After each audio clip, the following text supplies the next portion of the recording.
भरन का काम उन्हें आप ही कर देना है। इसी तरह तू अपने रब ते विश्वास रख कि वह परम शक्तिशाली परमात्मा मेरी रक्षा करने वाला बैठा है, तो उन्हें काम अपने आप ही करना शुरू कर देना। तेनों सोचने की लोड़ नहीं किद्दां होएगा, ये मेरे अंदर तंदुरुस्ती किद्दां भरेगी। जिदा सोचिए बैटरी मैं चार्ज लाती हूँ, बैटरी अंदर भरेगी किद्दां, मैनू की करना पेगा, तेनों कुछ नहीं करना, तू बस चार्ज ला, तू सो जा। फिर देख जब तू जागना तो बैटरी 100% होनी है। इसी तरह तेरे जीवन च खुशियां की कमी है, तेरे जीवन च आनंद की कमी है, तेरे जीवन च शांति की कमी है, तो तू भी अपने विश्वास की तार अपने मालिक नाल जोड़ दे। फिर बेशक सो जा, फिर बेशक खा, बेशक पी, जो मर्जी कर, तेरे विश्वास की तार जुड़ी रहनी चाहिए। फुल ने अपने आप ही कर देना, खुशियां नाल, आनंद नाल, शांति नाल, प्रेम नाल, विश्वास नाल आपे ही भर देना है, क्योंकि वो विश्वास की तार ही इदां दी है कि जदों जुड़ती है तो साडियां कमियां नूं पूरा करती चली जाती है। फिर तुहानूं कुछ करन दी लोड़ नहीं पैंदी। समझदे हो कि नहीं? जिद्दां बाबा फरीद एक बार कह रहे सी कि फकीरां दी सोबत विच बैठो, फकीरां दी संगत विच बैठो, तो तुहाडे जीवन च खुशियां जरूर आउणगियां।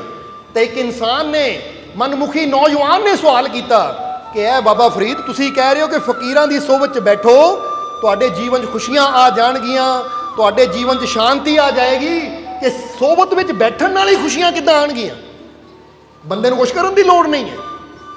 तो उसले बाबा फरीद कहंदे, ये गल बड़ी समझण वाली है। बाबा फरीद कहंदे चल साडे नाल, थोड़ा सानूं काम है, नाले वो काम कर आईए तो नाले तेरे सवाल का जवाब भी तैनूं दे देवांगे। कहते चलते चलते बाबा फरीद उन्होंने नाल लैके एक नदी के किनारे आ गए। नदी के उपर मलाह खड़ा सी कश्ती लैके। बाबा फरीद कहते उस किनारे जाना है, जिहड़ा साडा काम है ना वो दूजे पासे है, सो नाव च बैठिए चलिए उधर। बाबा फरीद आप भी नाव च बह गए, उन्होंने भी बिठा लिया। हुण उन्हें नाल कहा महाराज तुसीं कहंदे सी चलते चलते जवाब भी दे देवांगे, जवाब भी दे दो। बाबा फरीद कहते हाले वक्त नहीं है जवाब देने का, जवाब भी दे देवांगे तैनूं, पहला जरा कश्ती दूजे किनारे लग जाए। जो कश्ती दूजे किनारे लगी, बाबा फरीद कश्ती जो उतरे, किनारे खड़ गए। हुण खड़िया नूं 1 मिनट गुजरिया, 2 मिनट गुजरे, कुछ पल गुजरे, तो नौजवान ने कहा महाराज तुसीं तां खड़े हो, अगे जाना नहीं? बाबा फरीद कहते असीं सोच रहे हैं कि उस किनारे तो इस किनारे असीं किद्दां आ गए। वो कहता महाराज कमाल की गल है, हुणे ही तां नाव च बैठे, नाव च बैठे, उस किनारे तो बैठे, इस किनारे उतर गए, वो नाव सानू इस किनारे लैके आई है। बाबा फरीद कहते उही तो मैं सोच रहा, मैं तो कुछ किया ही नहीं, ना मैं हाथ मारे ना पैर मारे, मैं तो सिर्फ बैठा ही सी, मैं कितना उस किनारे तो इस किनारे आ गया। वो कहता महाराज कितना दी बच्चे वाली गल्लां कर रहे हो, ऐसी इन्ना किया कि ऐसी नाव च बह गए, बाकी नाव दे मलाह ने किया जो करना सी, उन्हें चप्पू मारे, चप्पू चलाए और सानू इस किनारे तो इस किनारे लैके, मेहनत उन्हें की, यही तो सिर्फ बैठे सी।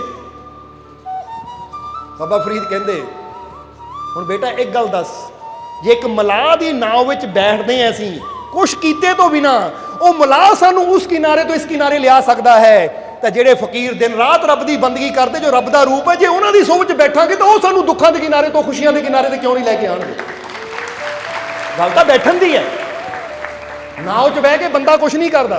हुण तुसीं सोचो मैं दिल्ली एयरपोर्ट तो बैठा, प्लेन उड़िया और उन्हें मैनू इंग्लैंड अमेरिका कनेडा किते भी ला दिता, तो मैं उत्थे एयरपोर्ट से सोचा यार मैं तो कुछ किया ही नहीं, मैं तो सीट पर बैठा सी, मैं उत्थों इत्थे किद्दां पहुँच गया, ना मैं प्लेन उड़ाया ना मैं कुछ किया।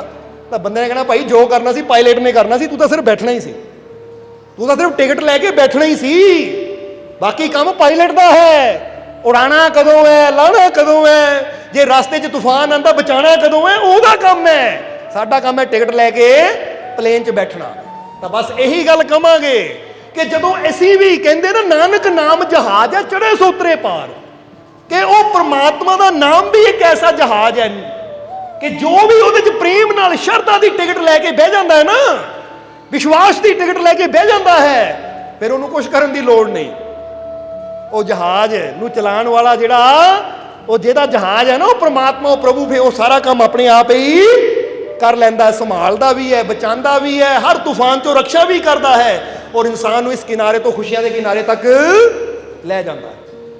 जदों बाबा फरीद ने इन्नी गल कही कि भाई देख लै उस किनारे तो इस किनारे आ गए, असीं कुछ किया, कोई हथ पैर मारे, जो किया मलाह ने किया, यही तो बैठे सी। इसी तरह संत गुरु रहबर भी ਉਹ ਪ੍ਰਮਾਤਮਾ ਦੇ ਘਰ ਦੇ ਮਲਾਹ ਹੁੰਦੇ ਆ। ਜਿੱਦਾਂ ਬਾਬਾ ਬੁੱਲੇ ਸ਼ਾਹ ਨੇ ਕਿਹਾ ਹੈ ਨਾ ਕਿ ਨਦੀਆਂ ਪਾਰ ਮੁਲਕ ਸੱਜਣ ਦਾ ਹਿਰਸ ਲਹਿਰ ਨੇ ਘੇਰੀ, ਉਹ ਸਤਿਗੁਰ ਬੇੜੀ ਫੜੀ ਖਲੋਤੇ ਤੂੰ ਕਿਉਂ ਲਾਈ ਡੇਰੀ। ਕਿ ਸਤਿਗੁਰ ਤਾਂ ਬੇੜੀ ਫੜ ਕੇ ਖੜਾ ਹੈ ਕਿ ਆ ਜਾ ਬਹਿ ਜਾ ਬੇੜੀ 'ਚ ਤੈਨੂੰ ਪਾਰ ਲੈ ਜਾਵਾਂ, ਉਹ ਯਾਰ ਦੇ ਮੁਲਕ ਲੈ ਜਾਵਾਂ, ਉਹ ਸੱਜਣਾ ਦੇ ਦੇਸ਼ ਲੈ ਜਾਵਾਂ, ਉਹਦਾ ਆਵਾਜ਼ਾਂ ਦੇ ਰਿਹਾ, ਪਰ ਡੇਰੀ ਤਾਂ ਬੰਦਿਆ ਤੂੰ ਹੀ ਲਾ ਰਿਹਾ, ਤੂੰ ਹੀ ਨਹੀਂ ਬਹਿੰਦਾ ਆ ਕੇ। ਔਰ ਇਹ ਬਹਿਣ ਦਾ ਮਤਲਬ ਵਿਸ਼ਵਾਸ, ਕਿਉਂਕਿ ਸਰੀਰ ਨੂੰ ਲੈ ਕੇ ਤਾਂ ਹਰ ਕੋਈ ਸਤਸੰਗ 'ਚ ਬਹਿ ਜਾਂਦਾ ਹੈ, ਪਰ ਜਿੱਦਾਂ ਦੱਸਿਆ ਹੈ ਕਿ ਮੰਨਦੇ ਸਾਰੇ ਹੀ ਆ ਪਰ ਵਿਸ਼ਵਾਸ ਕੋਈ ਵਿਰਲਾ ਕਰਦਾ ਹੈ। ਤਾਂ ਜਿਹੜਾ ਵਿਸ਼ਵਾਸ ਕਰਨ ਵਾਲਾ ਹੁੰਦਾ ਨਾ, ਖੁਸ਼ੀਆਂ ਉਹਦੇ ਜੀਵਨ 'ਚ ਆਉਂਦੀਆਂ, ਮੰਨਣ ਵਾਲੇ ਦੇ ਜੀਵਨ 'ਚ ਖੁਸ਼ੀ ਨਹੀਂ ਆਉਂਦੀ। ਮੰਨ ਲਿਆ ਕਿ ਹਾਂ ਬਈ ਆ ਹੋ ਗਿਆ, ਤਰ ਸਕਦਾ, ਪਰ ਵਿਸ਼ਵਾਸ ਨਾ ਕੀਤਾ, ਕਿਉਂਕਿ ਪਾਰ ਤਾਂ ਅਸੀਂ ਵਿਸ਼ਵਾਸ ਨਾਲ ਲੱਗਣਾ ਹੈ। ਬੋਲੋ ਸਮਝਦੇ ਹੋ ਕਿ ਨਹੀਂ। ਬੰਦਾ ਕਹੇ ਮੰਨ ਲਿਆ ਮਨਾਹ ਨੂੰ ਕਿ ਮਲਾਹ ਕਸ਼ਤੀ ਚਲਾ ਲੈਂਦਾ ਹੈ, ਮੈਂ ਮੰਨ ਲਿਆ ਮਲਾਹ ਨੂੰ ਕਿ ਮਲਾਹ ਇਸ ਕਿਨਾਰੇ ਤੋਂ ਉਸ ਕਿਨਾਰੇ ਲੈ ਜਾਂਦਾ ਹੈ, ਪਰ ਮੈਂ ਬੈਠਣਾ ਨਹੀਂ ਇਹਦੇ ਬੇੜੇ 'ਚ, ਕਿਉਂਕਿ ਮੈਨੂੰ ਵਿਸ਼ਵਾਸ ਹੈ ਨਹੀਂ ਡੁਬੋ ਦੇਗਾ ਮੈਨੂੰ, ਤਾਂ ਫਿਰ ਉਹ ਕਦੀ ਦੂਜੇ ਕਿਨਾਰੇ ਤੱਕ ਪਹੁੰਚ ਨਹੀਂ ਪਾਏਗਾ। ਜੇ ਉਹ ਮੰਨਦਾ ਹੈ ਕਿ ਮੈਂ ਮੰਨਦਾ ਹਾਂ ਕਿ ਮਲਾਹ ਬਹੁਤ ਅੱਛਾ ਹੈ, ਇਸ ਕਿਨਾਰੇ ਤੋਂ ਉਸ ਕਿਨਾਰੇ ਲੈ ਕੇ ਜਾਂਦਾ ਹੈ, ਤਾਂ ਮੈਨੂੰ ਹੁਣ ਵਿਸ਼ਵਾਸ ਕਰਕੇ ਬੈਠਣਾ ਵੀ ਪੈਣਾ ਹੈ, ਫੇਰ ਹੀ ਮੈਂ ਇਸ ਕਿਨਾਰੇ ਤੋਂ ਉਸ ਕਿਨਾਰੇ ਜਾਣਾ। ਤਾਂ ਬੰਦਾ ਕਹੇ ਨਹੀਂ ਮੈਂ ਮੰਨਦਾ ਤਾਂ ਹਾਂ ਪਰ ਬੈਠਣਾ ਨਹੀਂ, ਵਿਸ਼ਵਾਸ ਨਹੀਂ ਹੈ ਮੈਨੂੰ, ਤਾਂ ਫਿਰ ਕਦੀ ਉਹ ਦੂਜੇ ਕਿਨਾਰੇ ਜਾ ਹੀ ਨਹੀਂ ਸਕਦਾ। ਅੱਜ ਤੁਸੀਂ ਵੀ ਦੁੱਖਾਂ ਪਰੇਸ਼ਾਨੀਆਂ ਚਿੰਤਾਵਾਂ ਦੇ ਕਿਨਾਰੇ ਤੇ ਖੜੇ ਹੋ, ਅਗਰ ਖੁਸ਼ੀਆਂ ਦੇ ਕਿਨਾਰੇ ਤੱਕ ਜਾਣਾ ਹੈ ਤਾਂ ਸਿਰਫ ਮਾਲਿਕ ਨੂੰ, ਰੱਬ ਨੂੰ ਮੰਨੋ ਨਾ, ਪੂਰਾ ਵਿਸ਼ਵਾਸ ਕਰੋ ਕਿ ਮੈਂ ਜੇ ਸਵਾਰ ਹੋ ਜਾਵਾਂ ਇੱਕ ਵਾਰ ਆਪਣੇ ਮਾਲਿਕ ਦੇ ਬੇੜੇ 'ਚ, ਤਾਂ ਮੈਨੂੰ ਪੂਰਾ ਯਕੀਨ ਹੈ ਸਹੀ ਸਲਾਮਤ ਪਾਰ ਵੀ ਲੈ ਕੇ ਜਾਏਗਾ। ਉਹ ਨਾਲੇ ਜਦੋਂ ਮਲਾਹ ਇਦਾਂ ਦਾ ਹੋਵੇ ਜਿਹੜਾ 12 ਸਾਲਾਂ ਦੇ ਡੁੱਬੇ ਬੰਨੇ ਲਾਉਣ ਵਾਲਾ ਹੋਵੇ, ਜਿਹੜਾ ਦੂਜੀਆਂ ਦੀਆਂ ਡੁੱਬੀਆਂ ਬੰਨੇ ਲਾ ਦਿੰਦਾ, ਉਹ ਆਪਣੀ ਕਦੀ ਡੁੱਬਣ ਦੇਗਾ। ਜਿਹੜਾ ਸੋਚ ਕੇ ਦੇਖੋ, ਜਿਹੜੇ ਪਹਿਲਾਂ ਦੇ ਡੁੱਬੇ ਹੈ ਉਹ ਉਹਨਾਂ ਨੂੰ ਬੰਨੇ ਲਾ ਰਿਹਾ ਹੈ, ਤਾਂ ਜਿਹੜਾ ਹੋਈ ਉਹਦਾ ਗਿਆ। ਤਾਂ ਹੀ ਤਾਂ ਕਹਿੰਦੇ ਨਾ, ਉਹ ਨਹੀਂ ਡੁੱਬਦੀ ਬੇੜੀ ਜਿਹੜੀ ਗੌਂਸ ਦੇ ਤੁਰੇ ਸਹਾਰੇ, ਉਹ ਇੱਕ ਬੇੜੀ ਕੀ ਗੌਂਸ ਪਾਕ ਨੇ ਜਗ ਦੇ ਬੇੜੇ ਤਾਰੇ। ਉਹ ਕਹਿੰਦੇ ਇੱਕ ਬੇੜੀ ਕੀ, ਉਹਨਾਂ ਦੇ ਕਈਆਂ ਦੇ ਬੇੜੇ ਤਾਰ ਦਿੱਤੇ ਜਿਹੜਾ ਵਿਸ਼ਵਾਸ ਰੱਖਦਾ ਹੈ।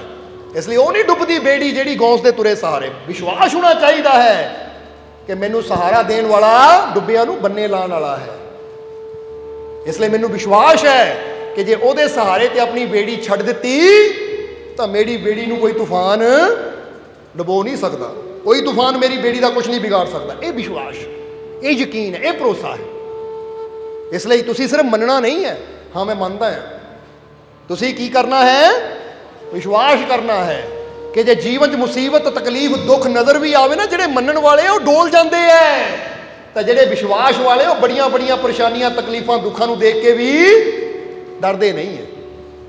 ਬਲਕਿ ਉਹ ਜਿੱਦਾਂ ਦੱਸਿਆ ਨਾ ICU, ਉਹ ਅੱਖਾਂ ਬੰਦ ਕਰਕੇ ਅੰਦਰ ਚਲੇ ਜਾਂਦੇ, ਕਹਿੰਦੇ ਹਰ ਮੁਸ਼ਕਿਲ ਦਾ ਹੱਲ ਮੇਰੇ ਅੰਦਰ ਹੈ, ਮੈਂ ਆਪਣੇ ਅੰਦਰ ਅੱਖਾਂ ਬੰਦ ਕਰ ਲੈਣੀਆਂ। ਹੁਣ ਫਾਲਤੂ ਦੀਆਂ ਨੈਗੇਟਿਵਿਟੀ ਰੂਪੀ ਵਿਚਾਰਾਂ ਨੂੰ ਅੰਦਰ ਨਹੀਂ ਜਾਣ ਦੇਣਾ। ਜਿੱਦਾਂ ਕਹਿੰਦਾ ਫਾਲਤੂ ਬੰਦਾ ਨਹੀਂ ਉੱਥੇ ਜਾਂਦਾ, ਹੁਣ ਮੈਂ ਵੀ ਫਾਲਤੂ ਚੀਜ਼ਾਂ ਨਹੀਂ ਅੰਦਰ ਜਾਣ ਦੇਣੀਆਂ, ਅੰਦਰ ਰੱਖਣਾ ਸਿਰਫ ਆਪਣੇ ਮਾਲਿਕ ਦਾ ਵਿਸ਼ਵਾਸ, ਕਿਉਂਕਿ ਠੀਕ ਤਾਂ ਮੈਨੂੰ ਉਹਨੇ ਕਰਨਾ ਹੈ। ਔਰ ਇੱਕ ਗੱਲ ਯਾਦ ਰੱਖੋ ਹਮੇਸ਼ਾ ਕਿ ਜਦੋਂ ਮੁਹੰਮਦ ਅਲੀ ਨੇ ਕਿਹਾ ਕਿ ਮੈਂ ਆਪਣੇ ਅੰਦਰ ਕਹਿੰਦਾ ਸੀ I am winner, I am great, I am champion, ਤਾਂ ਮੇਰੇ ਇਹ ਸ਼ਬਦ ਮੇਰੇ ਵਿਸ਼ਵਾਸ ਨੂੰ ਹੋਰ ਵਧਾ ਦਿੰਦੇ ਸੀ। ਹੁਣ ਜਰਾ ਸੋਚੋ ਕਿ ਰੱਬ ਦਾ ਨਾਮ ਲੈਣ ਦਾ ਕੋਈ ਫਾਇਦਾ ਵੀ ਹੁੰਦਾ ਹੈ ਕਿ ਨਹੀਂ। ਅਗਰ ਮੁਹੰਮਦ ਅਲੀ ਵਰਗੇ ਬਾਕਸਰ ਨੂੰ ਆਪਣੇ ਰੱਬ ਤੇ ਵਿਸ਼ਵਾਸ ਰੱਖ ਕੇ I am great, I am champion, I am winner, ਅਗਰ ਇਹ ਸ਼ਬਦਾਂ ਦਾ ਫਾਇਦਾ ਹੋ ਸਕਦਾ, ਤਾਂ ਜਦੋਂ ਸਾਡੀ ਜ਼ੁਬਾਨ ਤੋਂ ਉਹ ਸਰਵ ਸ਼ਕਤੀਸ਼ਾਲੀ ਰੱਬ ਦਾ ਨਾਮ ਨਿਕਲੇਗਾ ਤਾਂ ਉਹਦਾ ਸਾਨੂੰ ਕਿੰਨਾ ਫਾਇਦਾ ਹੋਏਗਾ। ਕਿਉਂਕਿ ਅਸਰ, ਹਰ ਸ਼ਬਦ ਦਾ ਅਸਰ। ਇੱਕ ਕਹਿੰਦਾ ਮੈਂ ਵਿਜੇਤਾ, ਆਈ ਐਮ ਵਿਨਰ, ਇਹਦਾ ਮਤਲਬ ਕੀ ਹੈ, ਮੈਂ ਵਿਜੇਤਾ। ਤਾਂ ਇੱਕ ਬੰਦਾ ਕਹਿੰਦਾ ਉਹ ਚਾਹੇ ਅੱਲਾਹ ਕਵੇ, ਵਾਹਿਗੁਰੂ ਕਵੇ, ਰਾਮ ਕਵੇ, ਰਹੀਮ ਕਵੇ, ਮੇਰਾ ਮਾਲਿਕ। ਤਾਂ ਜ਼ਰਾ ਸੋਚੋ, ਜਿੱਥੇ ਨਾ ਹੀ ਉਹਦਾ ਆ ਗਿਆ ਤਾਂ ਫਿਰ ਕਿੰਨੀ ਸ਼ਕਤੀ ਮਿਲੇਗੀ। ਤੁਸੀਂ ਦੁੱਧ ਪੀਂਦੇ ਹੋ, ਕਿਹਨੂੰ ਸ਼ਕਤੀ ਮਿਲਦੀ ਹੈ, ਸਰੀਰ ਨੂੰ ਮਿਲਦੀ ਹੈ ਕਿ ਨਹੀਂ, ਕਿਉਂਕਿ ਦੁੱਧ ਅੰਦਰ ਸ਼ਕਤੀ ਹੈ। ਤੁਸੀਂ ਪਨੀਰ ਖਾਂਦੇ ਹੋ, ਸਰੀਰ ਨੂੰ ਸ਼ਕਤੀ ਮਿਲਦੀ ਹੈ ਕਿ ਨਹੀਂ, ਪਨੀਰ ਅੰਦਰ ਤਾਕਤ ਹੈ। ਤੁਸੀਂ ਫਲ ਫਰੂਟ ਖਾਂਦੇ ਹੋ, ਜੂਸ ਪੀਂਦੇ ਹੋ, ਸਰੀਰ ਨੂੰ ਸ਼ਕਤੀ ਮਿਲਦੀ ਹੈ। ਜ਼ਰਾ ਗੌਰ ਕਰਨਾ, ਜਿੱਦਾਂ ਦੁੱਧ, ਪਨੀਰ, ਫਲ ਫਰੂਟਾਂ ਅੰਦਰ, ਸਾਗ ਸਬਜ਼ੀਆਂ ਦੇ ਅੰਦਰ ਸਰੀਰ ਨੂੰ ਤਾਕਤ ਦੇਣ ਵਾਲੇ ਤੱਤ ਹੈ, ਇਸੇ ਤਰ੍ਹਾਂ ਪ੍ਰਮਾਤਮਾ ਦੇ ਨਾਮ ਅੰਦਰ, ਮਾਲਿਕ ਦੇ ਨਾਮ ਅੰਦਰ ਇਹ ਮਨ ਨੂੰ, ਇਹ ਆਤਮਾ ਨੂੰ ਸ਼ਕਤੀ ਦੇਣ ਵਾਲੇ ਤੱਤ ਛੁਪੇ ਹੋਏ ਹੈ। ਕਹਿੰਦੇ ਸਰੀਰ ਨੂੰ ਸ਼ਕਤੀਸ਼ਾਲੀ ਬਣਾਉਣਾ ਹੈ ਤਾਂ ਦੁੱਧ ਪੀਓ, ਪਨੀਰ ਖਾਓ, ਅੱਛੇ ਫਲ ਫਰੂਟ ਖਾਓ, ਸਰੀਰ ਤਾਕਤਵਰ ਬਣੇਗਾ। ਤਾਂ ਜੇ ਆਪਣੇ ਮਨ ਨੂੰ, ਆਪਣੀ ਆਤਮਾ ਨੂੰ ਸ਼ਕਤੀਸ਼ਾਲੀ ਬਣਾਉਣਾ ਤਾਂ ਆਪਣੇ ਮਾਲਿਕ ਦਾ ਸਿਮਰਨ ਕਰੋ, ਨਾਮ ਜਪੋ। ਕਿਉਂਕਿ ਮਨ ਨੂੰ ਸ਼ਕਤੀ ਦੇਣ ਵਾਸਤੇ ਸ਼ਬਦ ਦੀ ਜ਼ਰੂਰਤ ਹੈ, ਪੋਜ਼ਿਟਿਵ ਸ਼ਬਦ ਦੀ ਜ਼ਰੂਰਤ ਹੈ। ਕਾਹਦੀ ਜ਼ਰੂਰਤ ਹੈ? ਪੋਜ਼ਿਟਿਵ ਸ਼ਬਦ। ਹੁਣ ਬੰਦਾ ਕਹਿੰਦਾ ਮੈਂ ਦੁਖੀ, ਮੈਂ ਕਮਜ਼ੋਰ, ਤੇ ਅਸੀਂ ਉਹ ਖੁਰਾਕ ਦੇ ਰਹੇ ਆਪਣੇ ਮਨ ਨੂੰ ਜਿਹੜੀ ਸਾਨੂੰ ਕਮਜ਼ੋਰ ਬਣਾ ਦਿੰਦੀ। ਸਮਝਦੇ ਹੋ ਕਿ ਨਹੀਂ? ਕਦੀ ਐਕਸਪੈਰੀਮੈਂਟ ਕਰਕੇ ਦੇਖ ਲਿਓ, ਕਿਸੇ ਬੱਚੇ ਨੂੰ ਨਾ ਕੋਈ ਚੀਜ਼ ਦਿਓ ਤਾਂ ਨਾਲ ਉਹਨੂੰ ਕਹਿਣਾ ਸ਼ੁਰੂ ਕਰ ਦਿਓ, ਇਹ ਤੇਤੋਂ ਨਹੀਂ ਹੋਣੀ, ਇਹ ਤੇਤੋਂ ਨਹੀਂ ਹੋਣੀ, ਤਾਂ ਬੱਚਾ ਕਦੀ ਉਹਨੂੰ ਕਰ ਹੀ ਨਹੀਂ ਪਾਏਗਾ। ਤਾਂ ਕਿਸੇ ਦੂਸਰੇ ਬੱਚੇ ਨੂੰ ਚੀਜ਼ ਦਿਓ, ਕਹੋ ਤੂੰ ਕਰ ਸਕਦਾ ਹੈ, ਕੋਸ਼ਿਸ਼ ਕਰ, ਉਹ ਕੋਸ਼ਿਸ਼ ਕਰੇਗਾ। ਇੱਕ ਦੋ ਵਾਰ ਬੇਸ਼ੱਕ ਅਸਫਲ ਹੋਵੇ, ਪਰ ਕੋਸ਼ਿਸ਼ ਕਰਦਾ ਰਹੇਗਾ ਤਾਂ ਉਹਨੂੰ ਸਫਲਤਾ ਵੀ ਮਿਲ ਜਾएगी, क्योंकि कोशिश करने वालों की कभी। इसलिए अपने अंदर कॉन्फिडेंस, विश्वास होना बहुत जरूरी है। एक कहानी तुसी सुनी होगी, बड़ी प्यारी कहानी है, बड़ी मशहूर कहानी है। एक बार एक क्लास के अंदर ना 10वीं क्लास के स्टूडेंट बैठे सी, तो एक टीचर ने एक स्टूडेंट को खड़ा किया और उन्होंने कहा चल बई सत्ते का पहाड़ा सुना, 7 का टेबल सुना। पहाड़ा 7 का टेबल सुना। पर जो टेबल होंदा एक जिदा बंदा है ना, 1 सत्ता 7, 2 सत्ते 14 इदा चला रहा सी, 3 सत्ता 21। जो 21 तक पहुंचे नाल ही मास्टर ने कहा ओए गलत बोल रहे हैं, बैठ। और जरा डरदा बह गया, हालांकि वो सही सुना रहा सी, क्योंकि 1 सत्ता 7 ही होंदा तो 2 सत्ते 14 होंगे, 3 सत्ते 21 होंगे। हाले 21 तक ही पहुंचा सी, मास्टर ने दबका जिहा मारिया उन्होंने, ओए गलत सुना रहा, बह जा।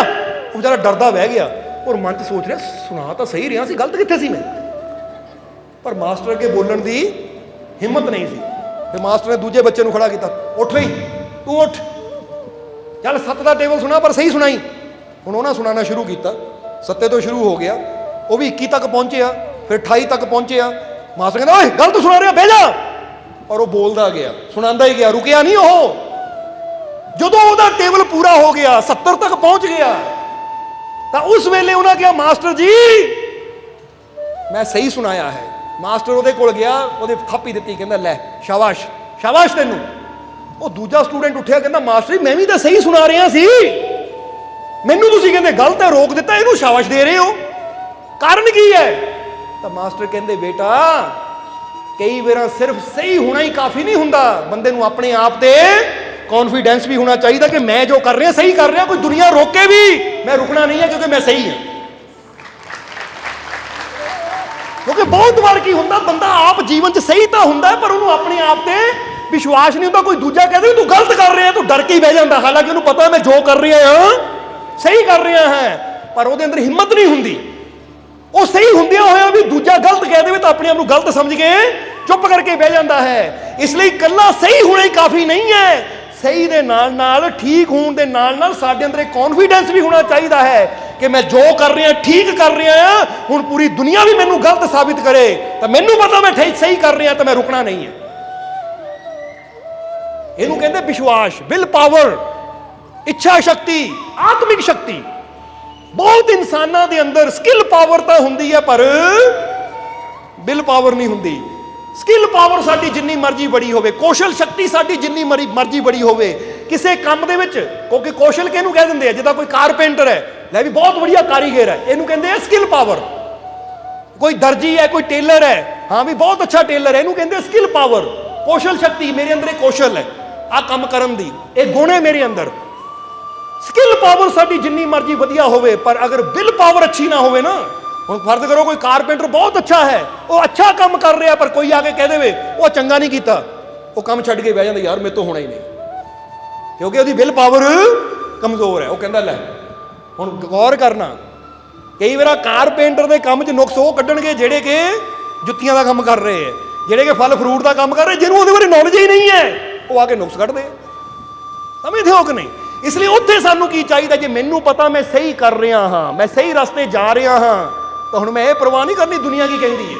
मैं अपनी विल पावर नू, अपनी कॉन्फिडेंस नू, अपने विश्वास नू इन्ना मजबूत रखना है कि जे मैं कर रहा है ना, तो बेशक दुनिया कहे तू कामयाब नहीं होना, तू सफल नहीं होना, तेतों नहीं होना, मैं करके दिखाऊंगा क्योंकि मेरा मालिक मेरे नाल है। इनू कहते विल पावर।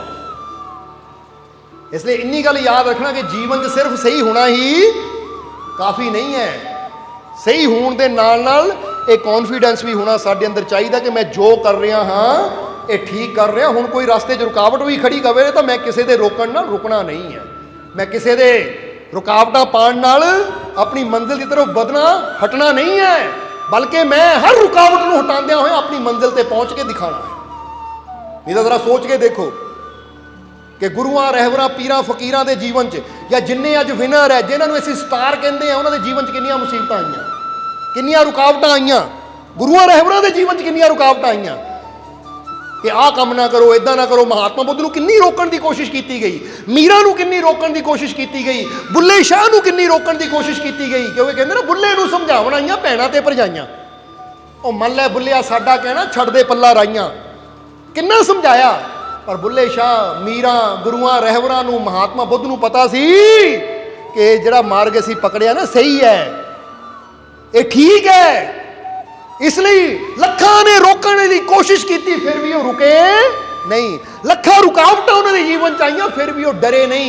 हर रुकावट नूं पार करदियां होया अपनी मंजिल ते पहुंचे। तां ही अज उन्हां दी जय जयकार हो रही है, तां ही अज उन्हां दा नाम है। जे वो भी छोटी छोटियां परेशानियां नूं देख के डर जाते तो फिर अज उन्हां दा नाम होना सी।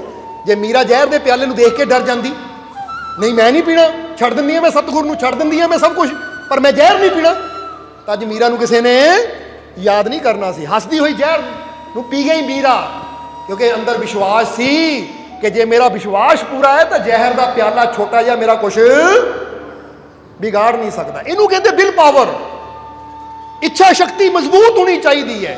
और सब तो बड़ी इच्छा शक्ति यही मजबूत होनी चाहिए है कि मैनू अपने रब ते पूरा विश्वास है और मेरे विश्वास नूं कोई हालात कोई चीज़ तोड़ नहीं सकती। ये गल हमेशा याद रखो, क्योंकि लोहा बड़ा मजबूत हुंदा है, लोहे नूं कोई मिटा नहीं सकता, लोहे नूं कोई तोड़ नहीं सकता, पर लोहे का अपना जंग ही उहनूं नष्ट कर दिंदा है, खत्म कर दिंदा है, उसदा वजूद मिटा के रख दिंदा है। वो जंग उहदे अंदरों ही पैदा हुंदा है।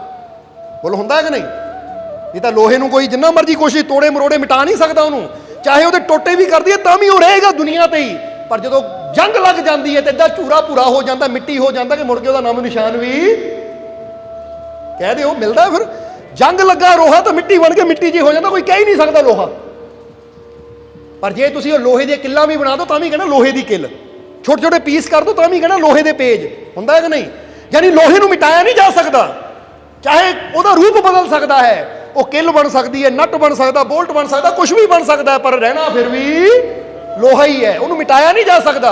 पर अगर लोहे नूं जंग लग जाए तो फिर मिटन लग्या टाइम नहीं लगता, जंग उहदे अंदरों पैदा होंदी है। इसी तरह तुहानूं कोई मिटाण की ताकत नहीं रखता, तुहानूं कोई खत्म करने की ताकत नहीं रखता, पर जदों तुहानूं ही नैगेटिव विचारां की बुरे विचारां की जंग लग जाती है तो वह तुहाडे बुरे विचार ही तुहानूं नष्ट कर देंदे हैं, खत्म कर देंदे हैं। इसलिए अपने अंदर कभी शंका ना आण दिओ। सब्सक्राइब कीजिए सर्व संध्या दरबार कांटिया शरीफ चैनल को और बेल आइकन दबाइए मालिक जी की लेटेस्ट सत्संग की वीडियो को सबसे पहले देखने के लिए।